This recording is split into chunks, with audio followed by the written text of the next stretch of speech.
네, 오늘 우리가 읽은 성서 말씀은 성령이 눈에 보이는 현상으로 우리에게 나타난 그 이야기를 전해주고 있습니다. 성령은 거룩한 하나님의 영을 말합니다. 하나님은 온 우주를 창조하시고 이끄시는 분으로 모든 존재의 근원이 됩니다. 사실 우리는 하나님에 대해 우리의 짧은 지식으로 다 알 수 없고 또 한계가 분명한 언어로 정확하게 표현할 수 없습니다. 우리는 그저 우리가 하나님이라고 이름 붙인 그 신의 존재를 그 청둥 거울, 청둥이 아니라 청둥 거울로 사물을 보는 것처럼 흐릿하게 사실 알 수밖에 없습니다. 그런데 예수님은 아주 놀라운 이야기를 우리에게 들려주셨어요. 그 흐릿하게 알 수밖에 없는 하나님이 사실은 언제나 우리와 함께 한다는 이야기입니다. 부활의 희망이 되어주신 예수님은 자신의 길을 뒤따르려는 우리들에게 분명하게 약속하셨습니다. 예수님 본인과 함께 하셨던 하늘로부터 오는 그 하나님의 영을 우리에게도 똑같이 내려주신다고 하는 약속입니다. 요한복음 20장 21절에서 22절의 말씀인데요. 예수님이 이제 부활하시고 난 다음에 제자들에게 나타나셔서 하신 말씀입니다. 예수께서 다시 그들에게 말씀하셨다. 너희에게 평화가 있기를 빈다. 아버지께서 나를 보내신 것 같이 나도 너희를 보낸다. 이렇게 말씀하신 다음에 그들에게 숨을 불어넣으시고 말씀하셨다. 성령을 받아라. 오늘 우리가 읽었던 그 사도행전 그 앞부분에 1장이 나오죠. 1장 3절에서 5절에도 이런 말씀이 있습니다. 예수께서 고난을 받으신 뒤에 자기가 살아계심을 여러 가지 증거로 드러내셨습니다. 그는 40일 동안 그들에게 여러 차례 나타나시고 하나님 나라에 관한 일들을 말씀하셨습니다.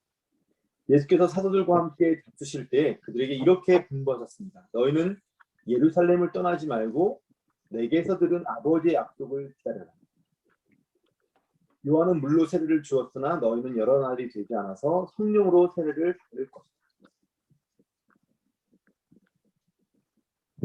네, 예수님은 부활 이후에 곧 하나님의 보좌 우편으로 올라가시지만 자신을 대신해서 우리를 돕는 하나님의 영을 보내주신다고 약속하셨습니다. 그러니까 하나님의 거룩한 영인 성령은 우리에게 주시는 예수님의 선물입니다. 근데 그 이 선물이 과거에 이례적으로 주어지고 끝나는 그런 것이 아니라 2000년 전부터 지금까지 우리에게 이어지는 마르지 않는 샘물과 같은 선물입니다. 우리는 이 성령을 삶에서 경험함으로 하나님이 우리 속에 임재하시고 또 우리 가운데 현존해 계시다라는 것을 분명히 알게 됩니다.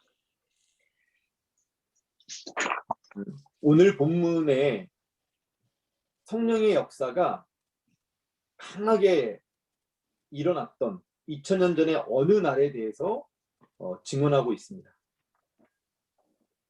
때는 바야흐로 유대인들이 중요하게 여기는 오순절이라는 명절에 일어납니다. 오순절은 유대교에서 가장 중요하게 여기는 절기인 유월절, 장막절과 함께 3대 절기로 불려집니다. 오순절은 한자 말풀이 그대로 5을 나타내는 오, 그 다음에 열을 10을 나타내는 순의 날입니다. 그러니까 오순은 50일을 말하는 거예요.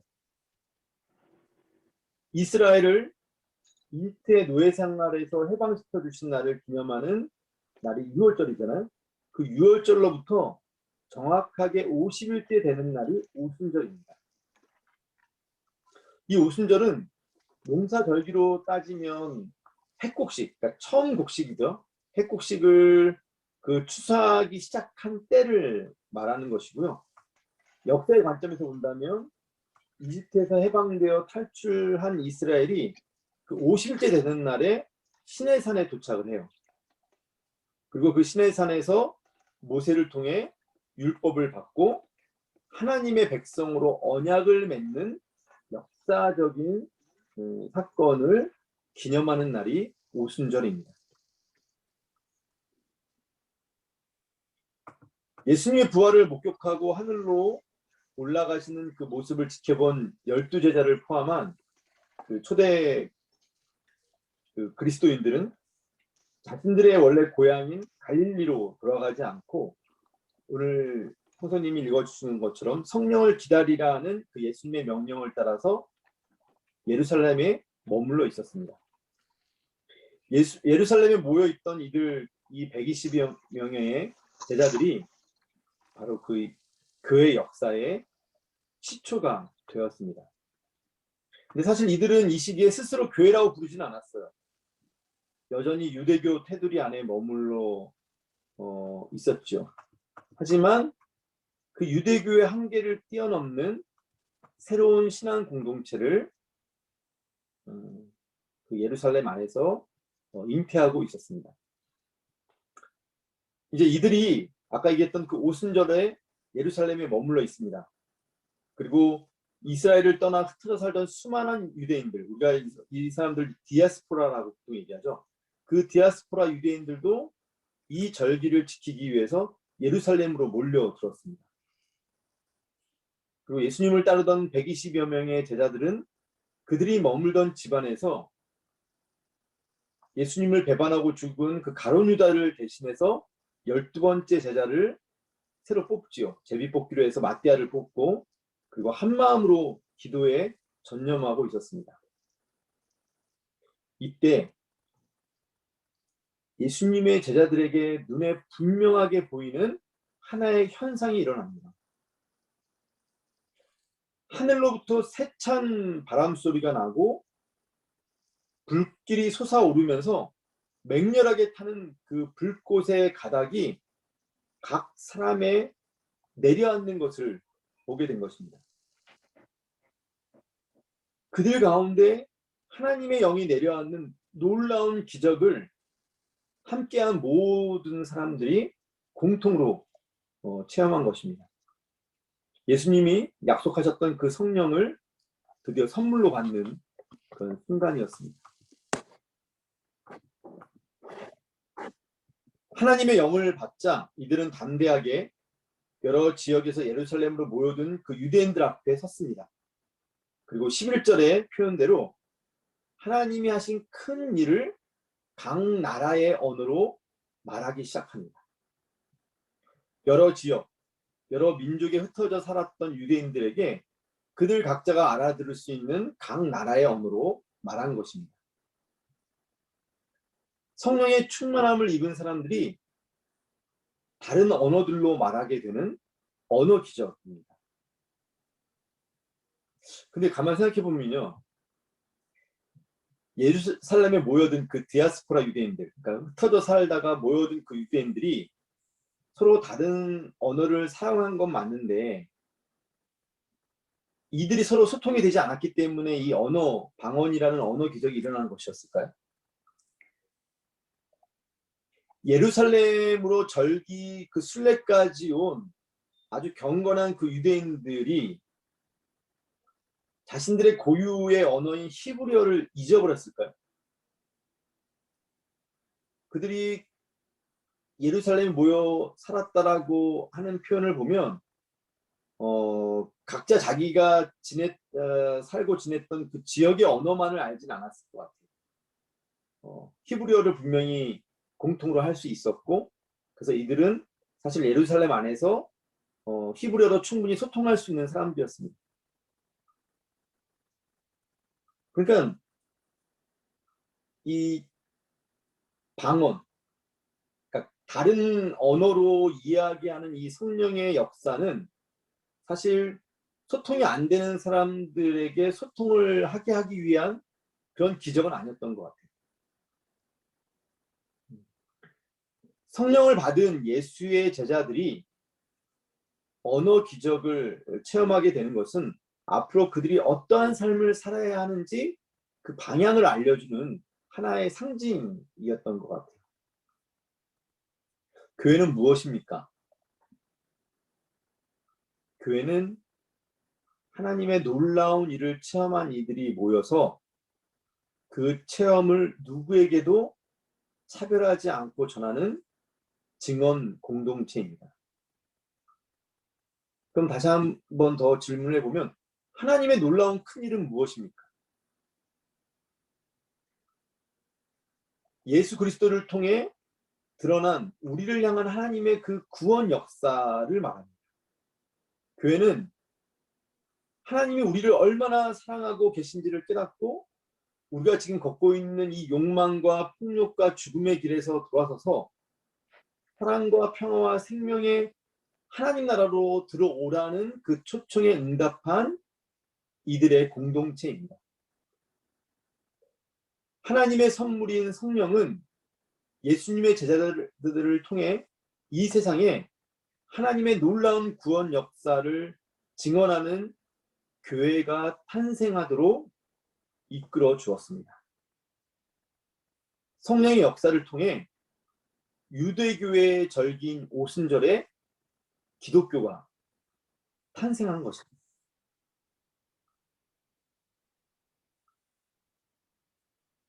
성령은 그리스도 교회의 탄생과 삶과 성장에서 없어서는 안 될 가장 중요한 힘이자 원동력입니다.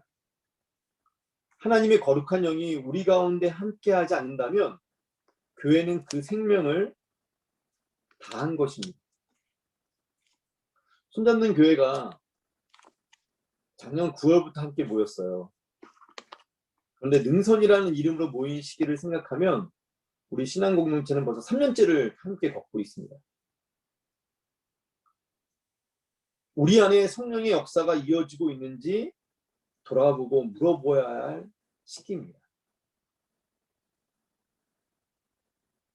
하나님의 영이 함께하지 않는다면 손 잡는 교회도 자연스럽게 소멸할 것입니다. 성령이 우리와 함께 한다면 오순절의 그 성령 체험처럼 우리는 모든 차별과 경계를 뛰어넘을 수 있는 능력을 경험해야 합니다. 우리 안에서 큰 일을 이루시는 그 하나님 사랑과 그 구원이 우리 안에 존재하는 어떤 차이와 다양성을 아름다운 무지개 색깔로 바꿔놓는 그런 기적을 우리가 만나고 체험해야 합니다. 그래서 우리 안에서는 우리 정말 몇 명 안 되잖아요. 우리 안에서는 어떤 지역 색깔도 또 많이 배우고 적게 배우는 그 학력 편차도 또 여당이고 야당이고 어떤 정치적 입장도 부유함과 가난함도 우리를 서로 오해하게 만드는 갈라놓는 편견이 되어서는 안 됩니다. 저는 우리 교회 정말 다양한 사람들이 함께 하면 좋겠어요. 앞으로. 그리고 서로에 대한 어떠한 벽도 또 편견도 존재하지 않는 그런 정말 성령의 역사가 임하는 그런 교회가 되었으면 좋겠고 그런 교회를 꿈꾸고 있습니다. 성령을 통해 교회가 태어나고 성장하듯이 하나님의 영은 우리에게 생명을 잉태하고 살리고 성장시키는 힘을 주십니다. 그러니까 성령이 교회를 탄생시키고 성장시키는 것처럼 하나님의 영을 받은 우리도 생명을 잉태하고 살리고 성장시키는 일에 우리도 우리의 삶을 투신해야 합니다. 주중에 저는 그 두 가지 다른 죽음을 보았어요. 우연히 빙그레랑 같이 TV를 보다가 여러분도 혹시 보셨는지 모르겠는데 동물농장이라는 프로그램을 봤어요. 평소에 안 보던 프로그램인데 그냥 우연히 정말 밥 먹다가 틀었는데 거기에서 뭐를 봤냐면 이효리 이상순 부부가 유기견과 유기묘를 키우잖아요. 그런데 제일 먼저 그 입양했던 유기견 이름이 순심이였던 걸로 기억하는데, 순심이를 데리고 와서 10년 동안에 함께 살다가 그 순심이와 죽음으로 이별하는 장면을 보여주었습니다. 버림받은 유기견을 품고 따스한 사랑으로 사계절을 10번이나 함께 나눴던 이효리 이상순 부부는 떠나는 순심이를 보면서 눈물을 흘리면서 이렇게 얘기해요. 자신들이 순심이에게 뭘 해준 것이 아니라 순심이를 통해서 자신들이 더 큰 것을 배우고 성장하게 되었다라고 고백하는 모습이 참 인상적이었어요. 나이가 들어서 이제 죽음을 맞이하는 순심이는 더 이상 네 발로 설 수 없을 만큼 기력을 잃어버렸고 정말 두 눈을 힘겹게 뜨며 주위를 바라보고 있었습니다. 그리고 이효리 이상순 부부의 그 품 안에서 함께했던 다른 유기견, 유기묘들의 작별 인사를 받으면서 정말 가장 편안한 모습으로 세상을 떠났습니다. 되게 정말 보면서 눈물이 날 정도로 그 아름다운 만남과 이별을 보았어요. 그리고 지난 수요일에는 또 아내 빙그레와 함께 평택의 한 장례식장으로 갔습니다. 그곳에는 23살의 나이로 평택항에서 아르바이트를 하다가 안전관리 미흡으로 화물 컨테이너 날개 아래에서 그 나무 조각 등을 치우는 작업을 하다가 300kg에 달하는 그 날개, 철물이죠. 그거에 깔려 숨진 이선호 청년의 죽음을 애도하기 위해서였습니다. 하루 차이였던 것 같아요. 나는 순심이라는 개의 죽음을 보았는데 그 다음에 이선호 청년의 그 죽음을 보면서 와, 그 이선호 청년의 죽음이 그 순심이보다 정말 못한 개 죽음이었구나라는 생각이 들었어요. 아직도 이 땅에는 억울하게 죽임당하는 사람들이 너무 많구나 하는 안타까움과 분노가 함께 일었습니다. 성령을 체험하는 그리스도인들은 그리고 성령을 체험하는 교회는 생명을 살리는 일에 앞장서야 합니다. 누구도 억울한 죽임을 당하지 않도록 내 자식이, 내 가족이, 내 이웃이 그러한 헛된 죽음 앞에 희생당하지 않도록 우리가 나서야 합니다. 교회가 생명을 살리고 성장시키는 일에 함께하지 않는다면 교회는 스스로 죽음에 이르게 될 것입니다. 생명을 살리는 일들은 여러 가지 형태로 있을 수 있어요. 우리가 각자 생활하고 있는 그 삶의 터전에서 우리가 만나는 그 사람들을 성장시키고 그들의 삶을 돌봐주는 것도 되게 중요하고요. 또 실제로 그렇게 사회에서 소외되고 억압받고 억울한 죽임을 강요받는 그 현장에 달려가서 함께 예배드리고 연대할 수도 있습니다. 그리고 또 한편으로는 우리 내부적으로도 서로를 살리는 일에 우리가 관심을 가졌으면 좋겠어요. 서로 지치지 않도록. 오늘 무왕님이 기도하신 것처럼 누구에게나 다 화창하고 누구에게나 다 밝은 날만 있는 것은 아니잖아요. 누군가가 힘들고 지쳐 있을 때에, 주저앉고 싶을 때에 그들의 어깨를 두들겨주고 손을 잡아주고 일으켜 세워주는,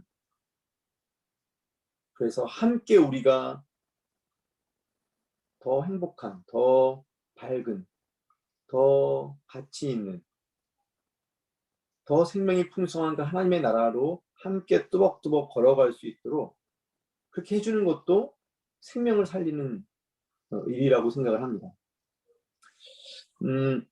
오늘 공동의회 때 함께 얘기를 나누겠지만 저희가 지난 예산을 짤 때 혹시 기억하세요? 우리가 우리의 교회 재정이 얼마 되지 않지만 교회 재정의 10%를 외부 단체에 대한 후원을 한다면 또 10분의 1, 정말 11조의 개념으로 우리 내부에서 우리가 함께 좀 이렇게 나눔의 손길을 주고 싶은 분들에게 그 헌금을 함께 나눴으면 좋겠다라고 얘기를 했었잖아요. 그래서 저희 교회가 올해 예산이 2,100만 원인데 그래서 그 210만 원, 210만 원을 저희가 그렇게 예산으로 좀 잡아놓고 있어요. 20%를 잡고 있는데 이번에 처음으로 저희 교회에서 운영위원을 통해서 정말 작지만 두 분에게, 두 가정에게 그 나눔의 헌금을 드리자라고 결정을 했습니다. 근데 제가 이제 결정하고 나서 그 두 분에게 전화를 드렸을 때 사실 조금 조심스러웠어요. 왜냐면 사실 우리가 그 뭐 몇십만 원 없어서 다들 힘들어하는 건 아니잖아요. 근데 행여나 우리가 이렇게 그 나눔의 어떤 헌금을 드릴 때 좀 부담스러워하지는 않을까. 근데 앞으로 이게 사실은 누구에게나 다 이렇게 해당되는 일이고 오히려 기꺼이 누군가의 손을 잡아주는 것뿐만 아니라 손 내미는 그 손을 또 이렇게 편안하게 잡아주는 것도 되게 의미가 있고 되게 중요한 일인데 그런 부분에 있어서 두 분에게 전화를 드렸는데 또 기꺼이 또 우리의 마음을 잘 받아주셨어요. 너무 감사하고 저는 이것이 또 우리 안에서 성령의 힘으로 서로를 일으켜 세워주고 서로를 잡아주고 서로의 생명의 기운을 북돋아주는 그런 과정이라고 저는 생각을 합니다. 앞으로도 이제 하반기에도 또 저희가 이제 예산의 나머지 반을 또 집행을 할 거예요. 만약에 필요하다면 우리 예산이 2,100만 원보다 더 많이 예산이 생각보다 이렇게 들어오고 또 누군가가 그 어떤 필요로 하는 분들이 있다면 뭐 우리가 계획했던 거 그 이상으로도 함께 나눌 수 있을 것 같아요. 근데 이런 부분들에 있어서 여기 계신 우리 모두가 서로 좀 마음을 열고 기꺼이 네, 정말 우리의 마음을 전하는 것이라고 생각하고 그거를 편안하게 같이 받고 또 서로를 위해서 기도해주고 또 혹시 우리 주변에 우리 얼마 안 되잖아요. 사실 우리가 서로 만나지를 못하니까 서로 얘기를 못해요. 그러니까 누가 정말 어떤 어려움이 있는지 어떤 아픔이 있는지를 저도 잘 모르겠어요. 근데 이것이 하나의 이제 그런 노력이겠죠. 서로에게 더 다가가고 서로의 상황에 좀 더 귀를 기울이고 서로의 아픔과 기쁨을 더 강하게 함께 나눌 수 있는 그런 계기가 되는 그런 이번 일인 것 같아요. 그래서 많은 분들이 함께 기도로 응원해 주셨으면 좋겠습니다. 예, 이제 설교를 마무리하겠습니다. 성령은 모든 생명을 잉태하고 성장시키는 원동력입니다. 우리 교회가 그 성령의 역사를 언제나 체험하며 하나님의 놀라운 그 큰 일을 증언하는 그런 신앙 공동체가 되기를 간절히 바라겠습니다. 주신 말씀 함께 묵상하겠습니다.